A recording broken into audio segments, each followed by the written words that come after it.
Alpha omega, अव्वल और आखिर, इब्तिदा और इंतहा, मुनज्जी और आलमीन, खुदावंद यीशु मसीह के पवित्र नाम में सबों की सलामती हो। खुदावंद यीशु मसीह का फजल और इत्मीनान हम सबको हासिल होता रहे, आमीन।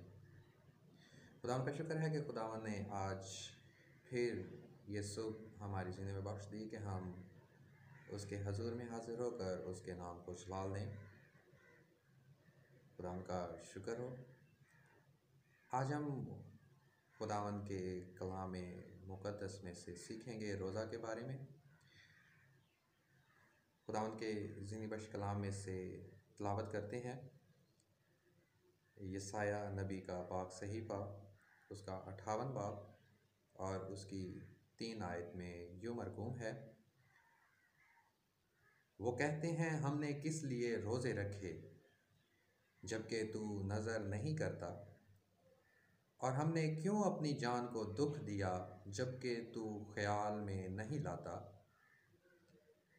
देखो, तुम अपने रोज़ा के दिन में अपनी खुशी के तालिब रहते हो और सब तरह की सख्त मेहनत लोगों से कराते हो। दावन के ज़िंदगी कलाम का पढ़ा, सुना, समझा और कबूल किया जाना हम सबों के लिए बायसे नजात ठहरे, आमीन। लफ्ज़ रोज़ा जो है, इसके लिए यूनानी में जो लफ्ज़ इस्तेमाल हुआ है वो है नेस्तीवा। ये 2 यूनानी लफ्ज़ों से मिलकर बना है। पहला लफ्ज़ है ने, जिसका मतलब है नहीं, और एस्तीव जिसका मतलब है खाना। यानी नेस्तीवा का मतलब है खाने से परहेज़ करना। मेरे अजीज़ों, रोज़े का जो आम तौर पर मतलब लिया जाता है वो यही लिया जाता है कि खाने से मुकम्मल तौर पर परहेज़ करना और अपनी जान को दुख देना और खाना ना खाना, मुकम्मल तौर पर खुराक से परहेज़ करना। बाइबल मुक़द्दस में बहुत से ऐसे वाक़यात हमें मिलते हैं जब लोगों ने खुदावंद के लिए मुख्तलिफ़ मकासद के लिए रोज़ा रखा।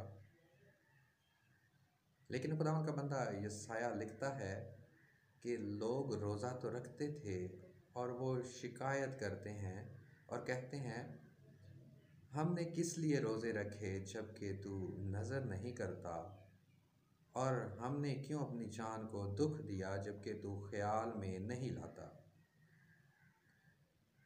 और क्या करते हैं, तुम अपने रोज़ा के दिन में अपनी खुशी के तालिब रहते हो और सब तरह की सख्त मेहनत लोगों से कराते हो। आज हम बात करेंगे रोज़ा के बारे में कि रोज़ा क्या है और किस तरह हमें रोज़ा रखना चाहिए, किन किन चीज़ों से हमें परहेज़ करना है और कौन कौन से काम हमने करने हैं। 10 पॉइंट आज मैं आपको बताऊंगा। पहला पॉइंट, रोज़ा हमें पैगाम देता है शीरीं अल्फाज अपनाना और तकलीफ़ दे अल्फाज का रोज़ा रखना। जी, ये रोज़ा हमने कभी नहीं सुना होगा, लेकिन मेरे अजीज़ों, हमने क्या करना है, जब हमने रोज़ा रखना है तो हमने जो बातें करनी हैं, जो हमारे अल्फाज होने हैं, वो मीठे होने चाहिए और वो लोगों को तकलीफ़ ना पहुंचाने वाले हों। हमने तकलीफ़ दे अल्फाज ना बोलने का रोज़ा रखना है मेरे अजीज़। दूसरी बात, शुक्रगुजारी से पुर रहना और उदासी का रोज़ा रखना।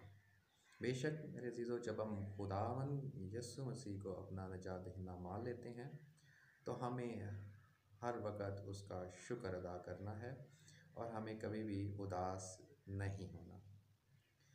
तीसरी बात, सब्र से पुर रहना और गुस्से का रोज़ा रखना। बेशक रोज़ा हमें इस बात की याद दहानी करवाता है कि हमने हर मुसीबत में सब्र से काम लेना है, सब्र को इख्तियार करना है और कभी भी गुस्सा को अपने ऊपर गालिब नहीं होने देना। नंबर 4, उम्मीद से पुर रहना और मायूसी का रोज़ा रखना।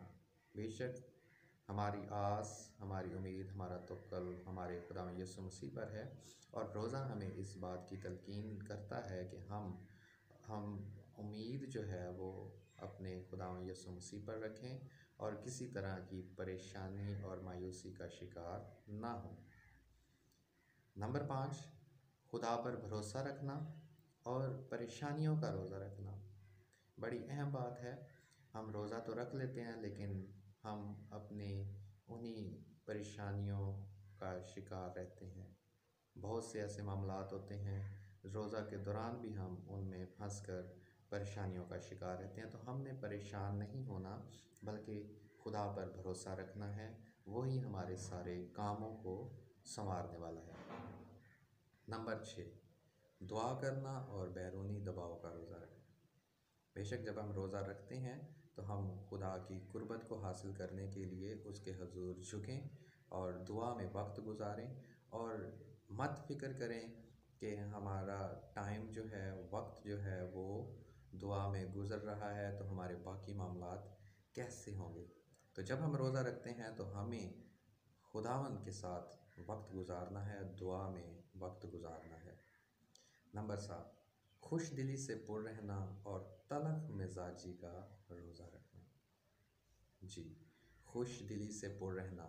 मेरे अजीज़ों, हर वक्त खुश रहो, अपने दिल को खुश रखना है हमने और खुदावन में खुश रखना है। हमने जो दिली खुशी है वो लोगों को भी मुहैया करनी है और लोगों से किसी तरह की तल्ख मिजाजी का मुजाहरा नहीं करना। नंबर 8, दूसरों का हमदर्द बनना और खुदगर्जी का रोज़ा रखना। जी, दूसरों का हमदर्द बनना। हमने जब रोज़ा रखना है तो रोज़ा हमें इस बात की तालीम देता है कि हमने दूसरों के साथ हमदर्दी से पेश आना है और किसी किस्म के लालच को अपने ऊपर गालिब नहीं आने देना और हमने खुद गर्जी का रोज़ा रखना है। नंबर 9, सुलह अपनाना और रंजिशों का रोज़ा रखना। सुलह एक दूसरे के साथ हमने सुलह के साथ पेश आना है। जो एक दूसरे से रंजिशें हैं उनको हमने ख़त्म करना है और सुलह को अपनाना है। और सबसे आखिर पे 10वें नंबर पे है सुनने के लिए खामोश तबा रहना और अल्फाज का रोज़ा रखना। बेशक हमने दूसरों की बातों को सुनना है और ख़ामोशी से उन अल्फाज को सुनना है और हमने अल्फाज का रोज़ा रखना है। अपने मुंह से कोई ऐसी बात नहीं निकालनी जो दूसरों को तकलीफ़ दे और वो हमारे लिए भी तकलीफ़ का बायस बने। बेशक मेरे अजीज़ों, जब हम खुदावंद का ज़िंदगी कलाम पढ़ते हैं तो खुदावंद यीशु मसीह भी हमें रोज़ा के बारे में यही तालीम देते हैं और वो अपनी ज़ुबान मुबारक से कहते हैं, और जब तुम रोज़ा रखो तो रियाकारों की तरह अपनी सूरत उदास ना बनाओ, क्योंकि वो अपना मुंह बिगाड़ते हैं ताकि लोग उनको रोज़ादार जाने। मैं तुमसे सच कहता हूँ कि वो अपना अजर पा चुके। बेशक मेरे अजीज़ों, हमारे लिए आज ये सबक है कि हम जब रोज़ा रखें तो हम खुदावंद की मर्ज़ी को समझें और दुआ में वक्त गुजारें और किसी के लिए तकलीफ़ दे अल्फाज अपने मुंह से ना निकालें, उदासी से इज्तनाब करें, मायूसी इख्तियार ना करें, परेशानियों से अपने आप को बचा कर रखें, किसी भी बैरूनी दबाव का शिकार ना हों, तल्ख मिजाजी इख्तियार ना करें, खुद गर्जी से परहेज़ करें, रंजिशों को अपने दिल से दूर करें और मुकम्मल तौर पर दुआ में रहकर खुदावंद के साथ रफ़ाकत और शराकत करें। खुदावंद हम सबको आज के इस पैगाम के वसीला से खुदावंद हम सबको बरकत बख्शे। यीशु के नाम से आमीन।